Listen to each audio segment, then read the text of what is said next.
Pernahkah kamu membangun sesuatu dari nol dengan keringat dan air mata, lalu melihatnya hancur dalam sekejap? Jika pernah, kamu wajib mendengar cerita ini sampai tuntas. Sebelum kita bongkar kisah lengkapnya, pastikan kamu klik subscribe dan aktifkan notifikasinya. Karena ini bukan cuma soal jatuh, tapi soal bagaimana cara bangkit dengan lebih gila lagi. Bayangkan ini, jam 3 pagi, 25 Januari 1992. Di luar, London membeku. Di dalam kantornya yang lengang, Richard Branson menatap halaman depan Financial Times untuk ketiga kalinya. Matanya terpaku pada judul berita yang seakan menjerit. Virgin Records terjual, Virgin Group di ujung tanduk.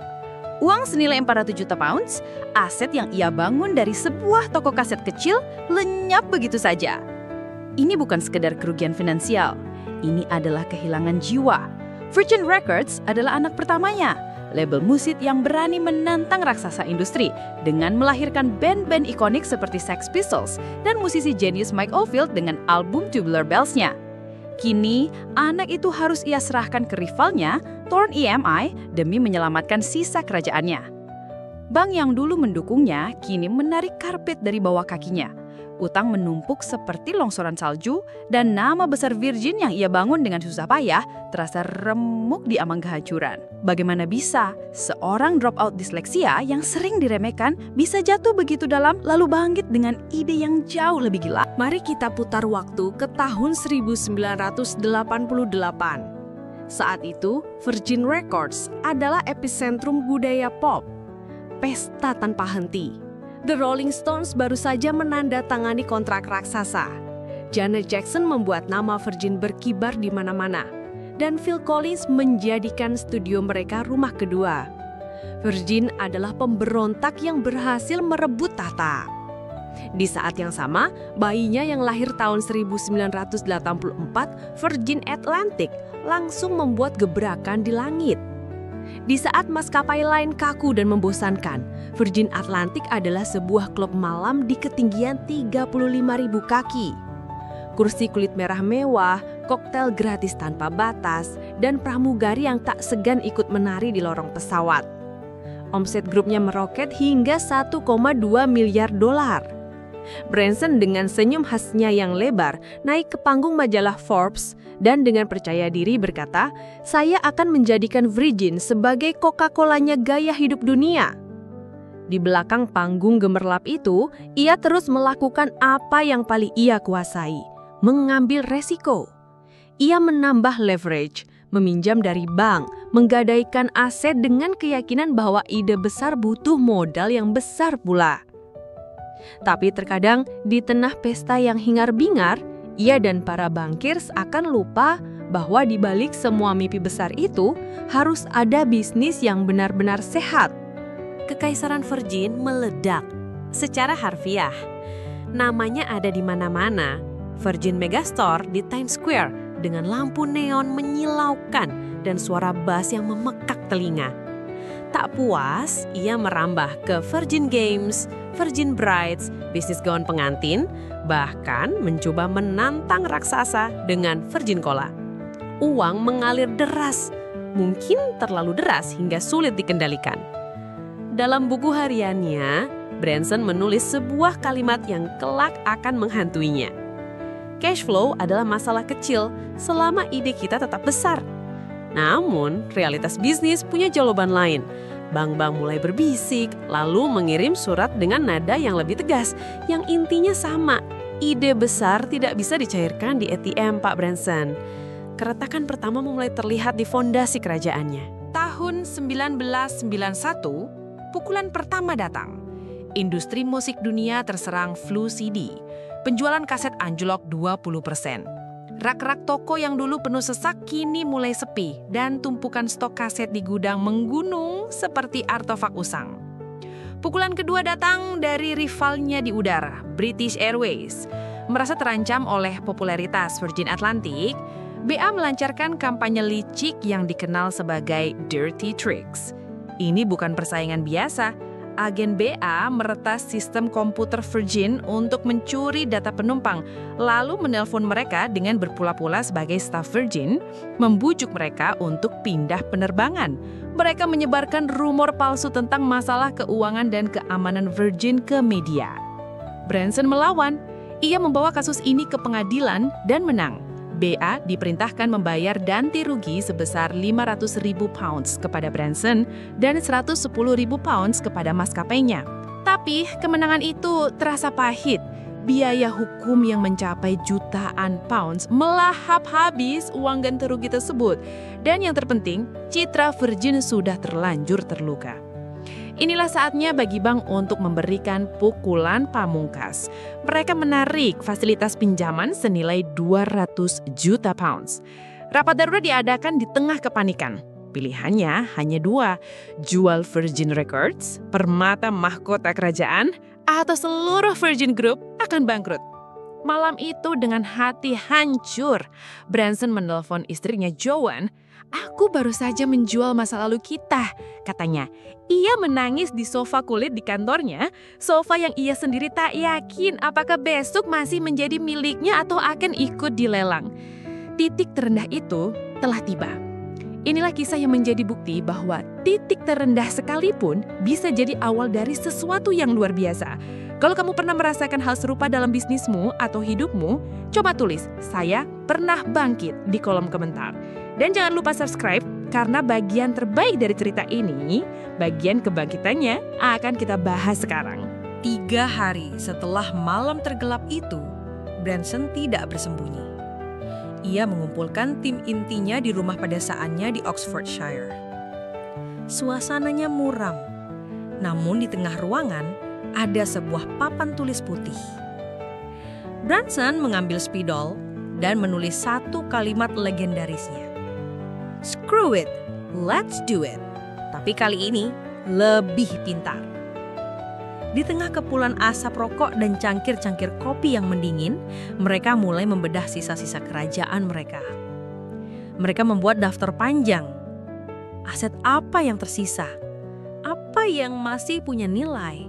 Apa yang bisa diputarbalikkan? Di antara daftar itu, ada satu permata yang masih utuh dan berkilau. Slot penerbangan premium rute Heathrow-Tokyo milik Virgin Atlantic. Itu adalah aset yang sangat berharga. Tiba-tiba mata Branson berbinar. Ia melompat dari kursinya. "Kita beli beberapa pesawat 747 bekas, kita cat ulang, dan kita terbangkan rute itu. Kita akan jadikan ini pertunjukan utama kita. Namanya Virgin Global Challenge." CFO-nya yang dari tadi pusing melihat angka-angka merah menoleh dengan tatapan tak percaya.